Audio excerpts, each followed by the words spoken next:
Yeah, I'll react to that, sure. Yes.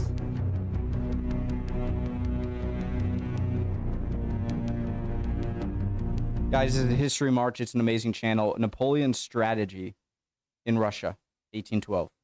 Part 2. Oh, no, there's a part 1. Okay, we're watching this one.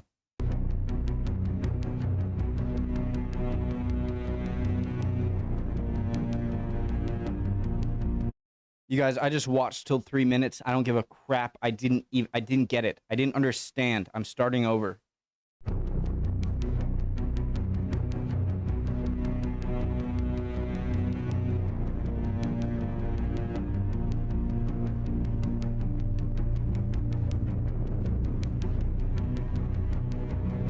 On June 24th, 1812, the French Emperor Napoleon led 450,000 men across the Niemen River into Russia, beginning one of the most notorious military disasters in history. Pay attention. Throughout this 6-month campaign, both French and Russian commanders would struggle with forces far greater than any army: politics, logistics, and of course, nature. Actually, I believe more people died in the summer. Well, he just said nature, not winter. Never mind. I tried to sound smart and I failed. In 1805 and 1806, Napoleon crushed the armies of Austria and Prussia, extending the French Empire over much of Western Europe. Part of his success came because the Russian army started far from the theater of war and could not reinforce the Germans in time. When Napoleon finally faced the Russians in 1807, the results were much less one-sided. Eylau was a draw fought in atrocious winter conditions. Okay, so I was confused. So the Tsar didn't wait to go fight Napoleon because, like, he was pretty much sacrificing Germany or Prussia, Saxony area, so that they could be weakened for the full Russian army to face them. It was just he didn't get there in time. Eylau was a draw fought in atrocious winter conditions, while at Friedland the Russians, while badly defeated, successfully withdrew back to the border. Nevertheless, the battles convinced the Russian Tsar Alexander to ask for peace. Phones away. The resulting treaties of Tsar Alexander to the border. Nevertheless, the battles convinced the Russian Tsar Alexander to ask for peace. The resulting treaties of Tilsit carved up continental Europe between Napoleon and Alexander. France would dominate Central and Western Europe. Russia would have a free hand in the East. Both pledged to defend the new order against the overseas enemy, Great Britain, and accordingly, Russia joined France's continental system, under which it would stop all trade with Britain as a form of economic warfare. How do I forget this? Despite this, neither side really accepted the other's hegemony. Alexander still expected Napoleon's empire to eventually collapse and had no interest in helping him solidify it. When Austria fought France again in 1809, the Tsar would only give token support. In turn, neither was Napoleon ready to grant Russian desires in either Poland. I'm so glad I restarted. Okay. So Napoleon and the Tsar and Alexander have this sort of somewhat pact here, saying, you know, I'll get over here, you get over here. But when kind of they're in that kind of pact, and when stuff starts to go not like France kind of needs some help, well, he's not going to help them because then I understand. Or the Balkans. But the chief irritant in the relationship would be Alexander's increasing reluctance to abide by the continental system. As Britain was Russia's chief export market, the Tsar's embargo had done considerable damage to his own economy, which only added to the anti-Napoleonic sentiment amongst the Russian aristocracy. In late 1810, Alexander finally gave in and resumed trade with Britain under quote-unquote neutral shipping. Napoleon's response was to begin preparing for war, and when this failed to deter Alexander, finally committing to it in mid-1811, the stage was set for the emperor's greatest challenge yet. This video is sponsored by Bloodlines, Heroes of Lethus. Make sure if this interests you guys to please use the link for History March. It's their sponsor. It helps them out, gives them money. Least we can do here. Bloodline Heroes of Lethus is a hero collector fantasy RPG with a 3D art style in which you can build your kingdom and collect champions to defend it and the world. But even better, you can create your unique legendary champions by combining the bloodlines of elves, demons, demigods, orcs, dwarves, lycans, dragonborn, and more. You can scan my QR code to play the game for free and participate in the Halloween event. Get a free vampire champion on the 7th day and receive a special starter pack worth $20. And if you haven't tried out Bloodline, now is the best time to get in because the game just got the biggest update ever. The newly added hybrid system is mind-blowing. You can customize your champions through their unique marriage system to create over 800 different new hybrids between any two bloodlines, not only inheriting their talents and traits but also their unique appearances, passed down from each family tree and merged into one.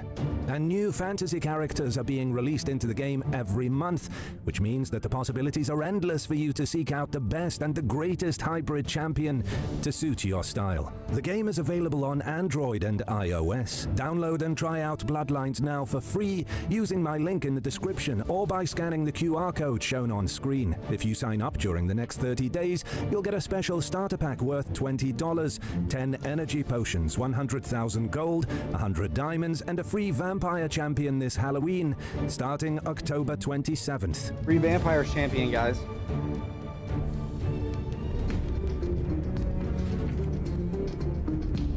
Napoleon's goals were deceptively limited on the surface. Starting again. Stop stretching. Napoleon's goals were deceptively limited on the surface. He simply wanted Russia to rejoin his continental system. But that meant forcing the Tsar to accept a deeply unpopular policy. So Napoleon planned for a decisive campaign that would end Alexander's ability to resist him. Achieving such an outcome in the vast expanse of Russia would be a formidable... See, that's crazy. I don't remember this. I thought it was kind of just a steady march across Europe for Napoleon's army until they reached Moscow, but it was much more complicated than that. Task. Such an outcome... I need to watch, like, In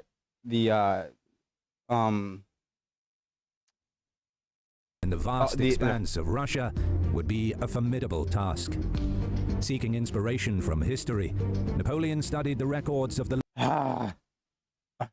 last great invasion of Russia, led by Sweden's Charles XII from 1707 to 1709.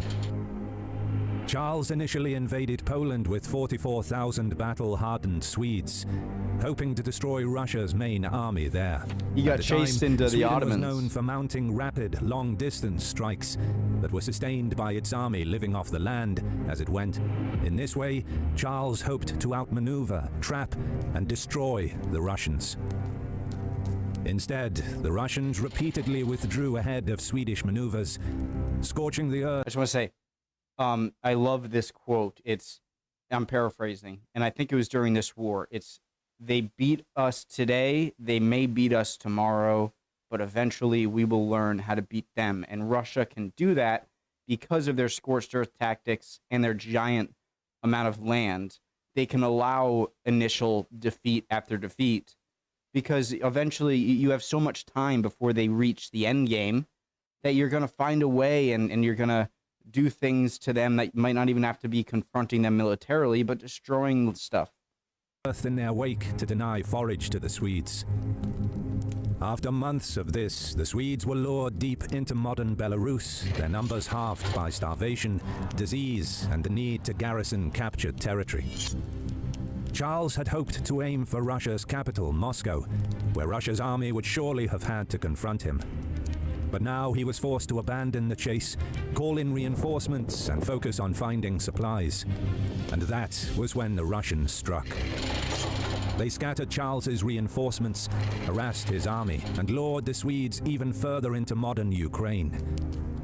At Poltava, Charles's force was finally confronted by a Russian force twice its size, and the result was Swedish annihilation. Charles's misadventure... He eventually retreated into Ottoman territory, I believe, and sought refuge there, which he got. And I believe that's where the recipe for Swedish meatballs came from. Fun fact, I think. Taught Napoleon several things. Please let me know if I'm wrong, guys. First, Charles's misadventure taught Napoleon several things. First, Napoleon largely followed the Swedish invasion route through Belarus, which isn't surprising considering the sparse infrastructure there. And although Moscow was no longer Russia's capital by 1812, it was still of immense spiritual importance, and its central position would allow for additional options towards Russia's actual capital of St. Petersburg, or its breadbasket of Ukraine. Second, Napoleon agreed with Charles that the Russian army was key to the Tsar's resistance, and its destruction would win the war. But as shown, the Russians were unlikely to fall for Napoleon's preferred tactics of outmaneuver and entrapment, which would give the French an easy win on the cheap. Brute frontal assaults might well be needed to get the Russians to fight.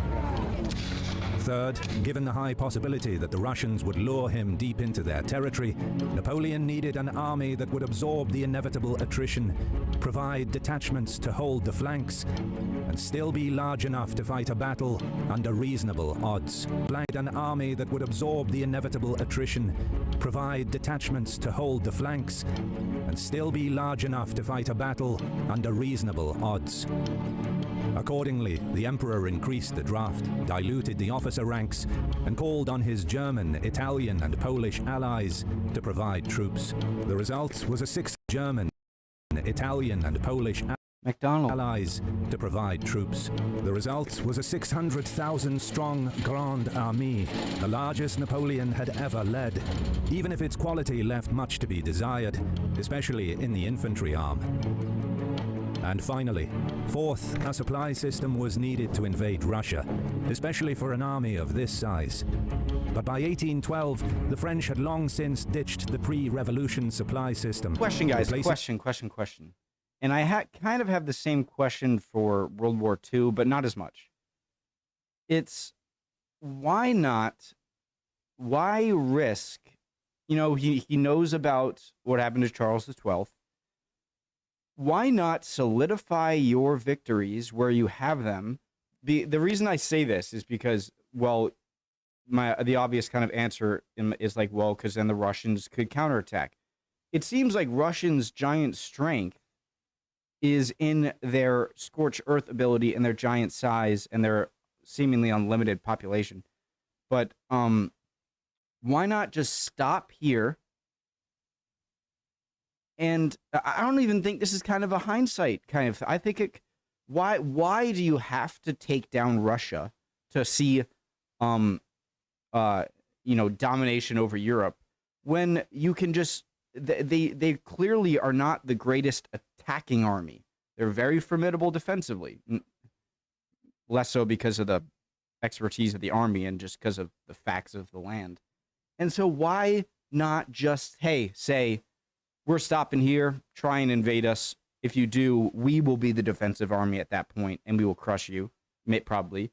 And then just keep solidifying Europe. Like, yours and yours and yours. And then when that's sure, then maybe later. I don't know. Why do you have to go if they're... desired, especially in the infantry arm. And finally, fourth, a supply system was needed to invade Russia, especially for an army of this size. But by 1812, the French had long since ditched the pre-revolution supply system, replacing it with extensive foraging as the army went. Like Sweden a century before, forage gave French armies extensive reach and speed, demonstrated in 1809 when tens of thousands smoothly redeployed from Spain to Austria. But Russia was far less densely populated than Western Europe, in particular the expected theater of war, modern Lithuania and Belarus. I even wanted to, but I went 2 minutes later. I didn't understand. I had stuff to do. I had to continue it later, guys, but we're right where we left Are off. less densely populated than Western Europe. In particular, the expected theater of war, modern Lithuania and Belarus, only had about 1 million people in an area slightly smaller than modern France. Even without the inevitable Russian scorched earth tactics, the local region clearly couldn't sustain an army numbering half its population. But Napoleon therefore returned to the pre-revolution supply system. He assembled thousands of wagons, barges, and animals, grouped into 26 transport battalions. Some would establish depots in the army's rear. Others would travel from these depots to troops on the front line. In this way, Napoleon hoped to maintain a reasonable supply level as he advanced. In hindsight, some of these preparations were insufficient. The wagons were not designed for Russia's often muddy roads, and only the worst soldiers were assigned to this low-prestige work. But more importantly... question, guys, could they have designed wagons with, you know, wider wheels, but with, like, not so heavyweight material so that it doesn't, you know, increase the weight of the whole wagon too much, but just... couldn't they have... I don't think this is a hindsight thing. It seems pretty... couldn't they have just made, like, more wider wooden or some material tires with, like, spikes on them for, like, when they go through muddy terrain? Or am I just... no? They... Napoleon failed to adjust his operational method to the new logistics reality. Pre-revolution generals limited themselves... But more importantly, Napoleon failed to adjust his operational method to the new logistics reality. Pre-revolution generals limited themselves to slow, methodical, limited campaigns because they knew how unreliable their supply systems could be. By contrast, Napoleon still hoped to conduct post-revolution, aggressive, long-distance maneuvers. For all his preparations for an extensive invasion of Russia, Napoleon's ideal campaign remained one where the enemy fully cooperated with him, either by attacking Poland or staying near the border. Either would allow the French to trap and annihilate them in a month, and that outcome wasn't entirely unlikely, given what he knew of Russian strategy. Napoleon had advertised his war preparation in the hope of scaring Tsar Alexander, so the Russians had ample time to design their response. Since late 1810, the Russians were already disengaging from border wars, realigning with Britain, and subverting French hegemony in Germany. These initiatives bore fruit just before the invasion. Guys, Russia's not totally incompetent. As Russia made peace with Turkey, allied with Sweden and Britain, and got Austria to limit its contribution to the upcoming war. Damn, Alexander, I know you turn into an insane psycho after this, but nicely done. Reforms since 1805 had increased the effectiveness of Russian artillery and infantry, while its light and irregular Cossack cavalry were already the best in Europe. Mobilization efforts by 1812 yielded a 600,000-man army, including reserves, backed up by 1 million militia of varying quality. But the Russians lacked trained engineers to support a defense, and were further hampered by an inefficient command system, ridden by mutual suspicion, not just between the generals, but also between them and the Tsar. There were also broader constraints on Russian strategy. Russia's economy was in terrible shape, which the continental system only exacerbated. It could only get by through printing money, which caused its currency to depreciate by half. Would anyone mind that a lot of you guys are awesome. I can't believe like this sort of almost like essay level responses I get, and they're good. Like they're actually good, like perfect grammar and everything, and like separated paragraphs describing like each of the things I didn't understand. I love you guys. Thank you so much. If someone could do that for what is the continental system and why did Russia agree to it? Homework for tonight. Give me an essay about the continental system agreed on Russia and France in the Napoleonic Wars. Thank you, guys. for a decade. Even accounting for British subsidies and the low cost of Russian soldiers, the country couldn't maintain extensive mobilization for long. Added to this was the weak political position of Tsar Alexander. His father had been overthrown in a coup. Extensive mobilization, the low cost of Russian soldiers, the country couldn't maintain extensive mobilization for long. Added to this was the weak political position of Tsar Alexander. His father had been overthrown in a coup in 1801, and the British believed that they could do the same to him by destroying the Russian fleet.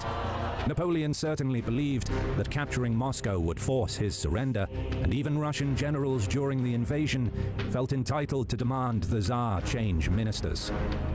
As a result, the traditional Russian strategy was long-ranging offensive campaigns. On that note, do you guys, like, I always thought growing up, like, America had, you know, we're the good guys, and like we help a lot of countries, you know, be democratic and choose their own leader, until one of you guys gave me a video of like the list of people deposed or assassinated or kind of a coup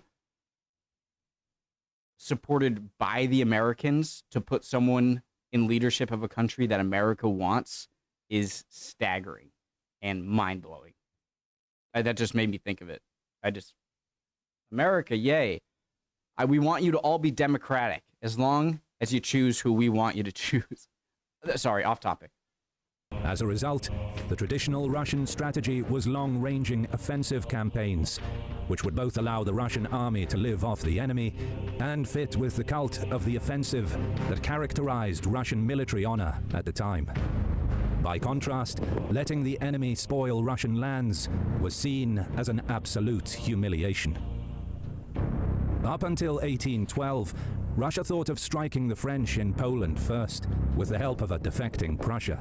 But as the true scale of Napoleon's army became known, though as a state secret it was known only to the Tsar, his war minister de Tolly, and their staff, it became clear that such an attack would play into Napoleon's hands. The emperor wanted a quick, decisive campaign. Everybody else, Prussian defectors, anti-Napoleon spies, and de Tolly, urged the Tsar to put up an extended defense.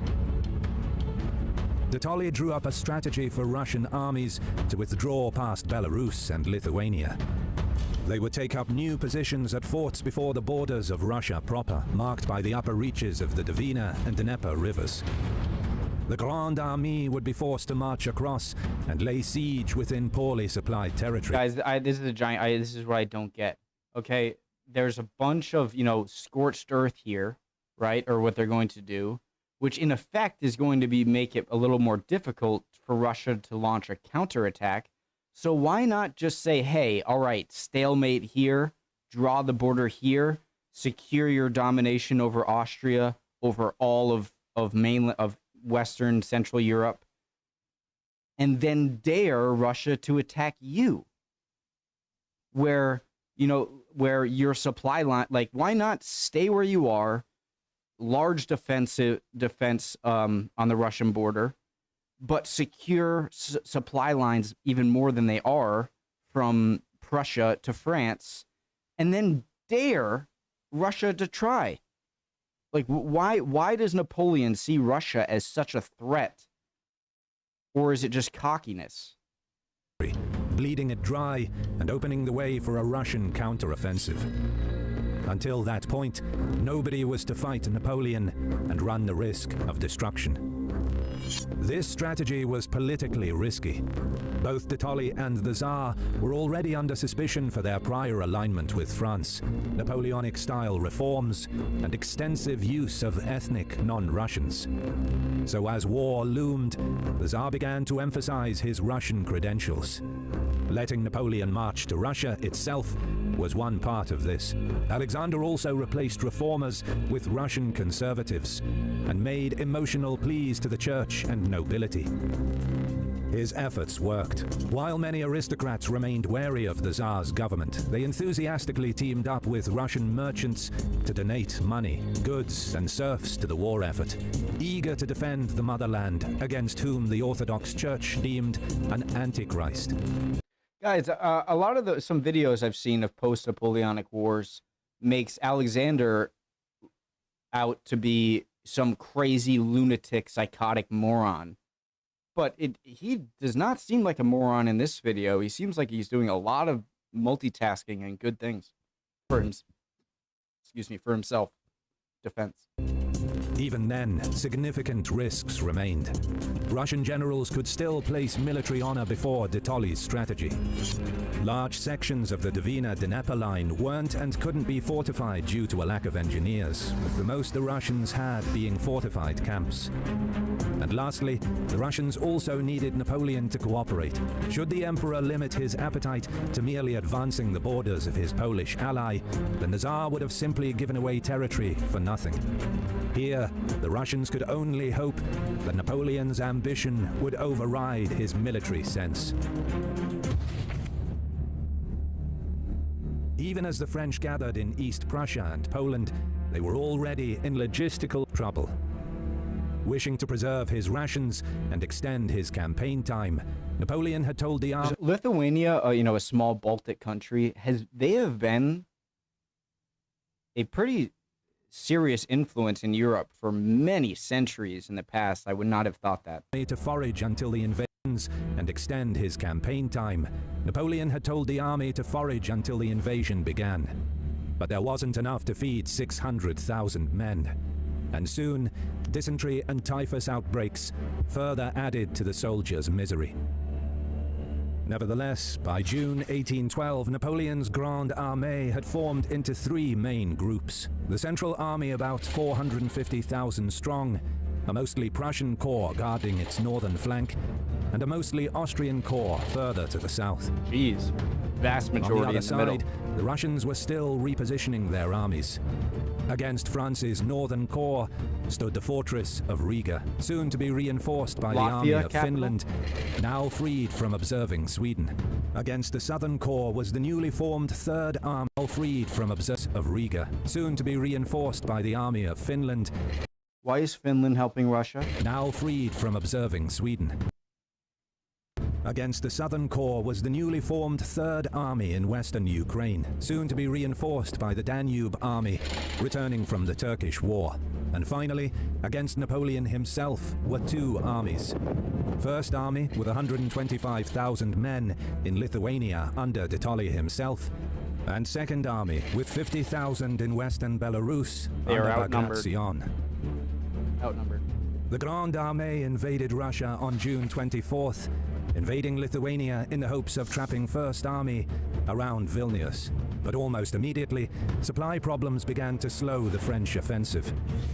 Heavy rains and muddy roads trapped soldiers and wagons, and the French rear gradually fell behind. Guys, I really want to know what they did to gather enemy intelligence. Like, did they have one or two men ride forward on horses, scout out where armies probably are? Did they have spies to tell them? Obviously, there's no instant communication. I don't know how reliable like a pigeon messenger is. But I mean, like, I want to know what the plan, what the process was for gathering intelligence on your enemy's movements and troop locations. Dangerously strung out, because so that they know where to encircle. On the march, gradually fell behind.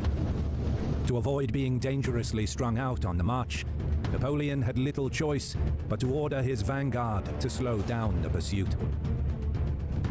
In any case, de Tolly was already withdrawing First Army to the Dvina, specifically the fortified camp of Drissa in northern Belarus. Originally, he had hoped to use Bagration's Second Army to strike at Napoleon's rear in Poland, but by now it was clear that the enemy was too large for that. Second Army was therefore asked to pull back and join First Army, but Bagration, who was not informed of the Grande Armée's true size, protested, and only an order from the Tsar could get him to move. In the meantime, Napoleon had slipped a 70,000 corps under Davout in between the two Russian armies. Now 1 week into the invasion in early July, Napoleon decided to switch targets to Bagration. Sorry, where's Ney? I see MacDonald, I see Davout.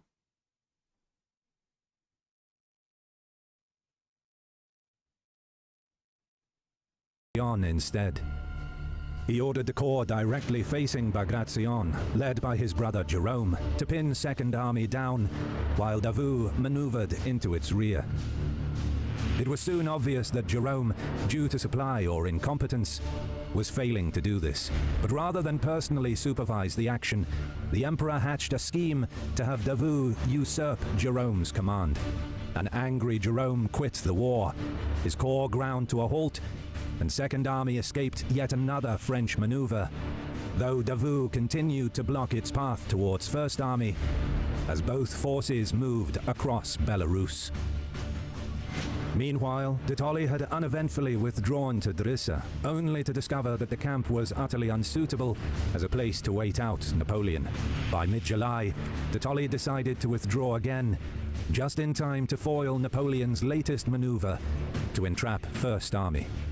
Sorry, guys. When the hell is Trafalgar, Battle of Trafalgar, where Horatio Nelson dies? Is that pre-1800? The Russians proceeded to Vitebsk in northeast Belarus, with the French shadowing them from the other side of the Dvina. The city basically marked the limit of de Tolly's Dvina-Dnieper line, and so at the end of July, First Army turned to make a stand here, hoping that Second Army would finally be able to join them. This was the decisive battle that Napoleon had been waiting for, and accordingly, his vanguard began skirmishing with the Russians as the Emperor brought up the rest of the army for action. It was not to be. Frustratingly, this time Napoleon was undone by Davout's actions further south, which had again blocked Bagration from moving north. As soon as de Tolly heard this, First Army immediately resumed its withdrawal to Smolensk on the Russian border. By now, the French had crossed the entirety of Lithuania and Belarus without much result. So the Emperor called a halt to operations in order to rest, reorganize, and take stock of events. I'm repeating myself, I don't care. How do they not... Why go to Russia? Why not just stay where you were before at the beginning of this video and fortify? And Russia's a joke. Or not a joke, but from what I learned of Peter the Great in the Great Northern War against Charles XII of Sweden, from a few other things, right? You know, World War I, World War II. They weren't exactly a formidable fighting force at the beginning, right? You know, World War II, I don't want to put down Russia in World War II. They felt the brunt of the Nazi forces, and they suffered the losses. I don't want to say that Russia didn't play the most enormous part in World War II, which they probably did. Why do you have to go to Moscow? Why? Just don't go. Just set up where you are, let Russia have that stuff, and solidify total control over Europe, over Central to Western Europe, and then dare them to attack. I don't understand.